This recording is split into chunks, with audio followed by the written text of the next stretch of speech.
Sa atin sa Pilipinas, mga kaibigan, ay laging matindi ang kwento mga kabalita. Biruin mo, natalo ka na sa bidding mga kaibigan, ay pwede ka pang kumita ng 3% mga kabalita. E di ano pang gagawin mo? Magpatalo ka sa bidding, mga kaibigan, wala ka pang pananagutan, may 3% ka pa nakita.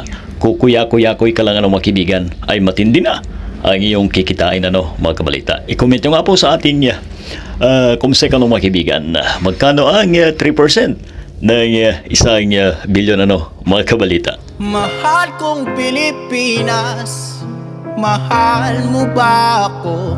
Malapit nang mabutas ang tsinelas, pero mahirap pa rin tayo. Walang makain, walang tirahan, ang hirap humanap ng pagkakitaan. Balita, reaksyon at opinyon.